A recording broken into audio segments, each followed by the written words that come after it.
শবে বরাতে কি কি আমল করতে হয়, রোজা কয়টি, নামাজ কয় রাকাত এবং নামাজগুলি কোন কোন সূরা দিয়ে পড়বো একটু দয়া করে জানাবেন। প্রিয় ভাইয়েরা, আমাদের সামনে আমাদের জন্য যে মাসটি আসতেছে এটা হচ্ছে আমাদের জন্য শাবান মাস। শাবান মাসের সবচেয়ে মর্যাদাকর একটা রাত্রি নবী করিম সাল্লাল্লাহু আলাইহি সাল্লাম বলেছেন, সেটা হচ্ছে নিসফুম মিনাশ শাবান। আমরা যেটা শবে বরাত বলি ওইটাই হাদিসের পরিভাষায় নিসফুম মিনাশ শাবান, শাবানের মধ্যরাত। আল্লাহ নবী বলছেন এই রাতের একটা মর্যাদা আছে। কি? আল্লাহ রাব্বুল আলামিন আসমান থেকে বান্দার কাছে নেমে আসেন, এরপর আল্লাহ রাব্বুল আলামিন পৃথিবীর সব বান্দাকে আল্লাহ মাফ করে দেন। সুবহানাল্লাহ বলেন। নিসফুম মিনাশ শাবানে আমল কি? নবীজি বলছেন দুইটা আমল।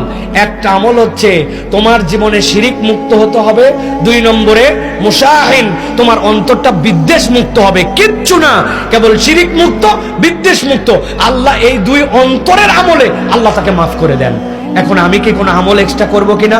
করতে পারেন, তবে তার আগে জানতে হবে এক লোক নামাজই পড়তে পারে না, পঙ্গু হাসপাতালে শুয়ে আছে, এক লোকের ডাক্তার নিষেধ করে দিছে, তার ওষুধকে তো ইনজেকশন নিতে হয়, তার 3 ঘন্টার বেশি সে না খেয়ে থাকলে তার অবস্থা খারাপ, ওই লোক হাসপাতালে শুয়ে আছে। এখন থেকে কেমনে ক্ষমা পাবে?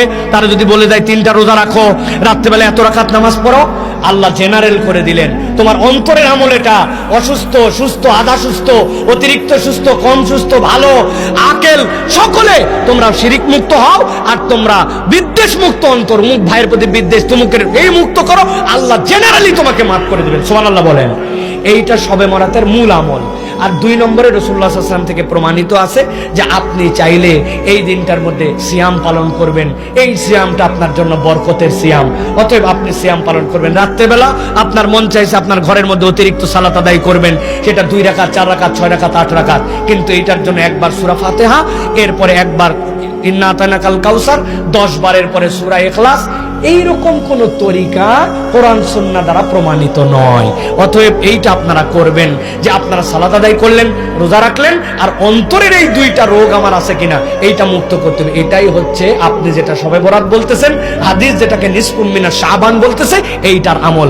আপনি সারা রাত নামাজ পড়লেন, আগে একটা রোজা রাখলেন, পরে একটা, ওই দিন একটা, কিন্তু আপনার অন্তরটা পয়সা গেছে হিংসা বিদ্বেষে ভরা, কারো উন্নতি দেখতে পারেন না, কারোর প্রতি আপনার ভাল লাগে না, সকলের প্রতি আপনার হিংসায় ভরা মন, কাউরে মাফ করতে পারেন না, অমুকে অমুক করছিল ধরে রাখছেন মনের মধ্যে, এদিকে নামাজে ফাটায় ফেলতেছেন, রোজায় ফাটায় ফেলতেছেন, আপনার এগুলো একটাও কাজ করবে না। আপনার পাত্র ঠিক নাই, ওর মধ্যে কোনো আমল বাঁধবে না, ঠিক কিনা?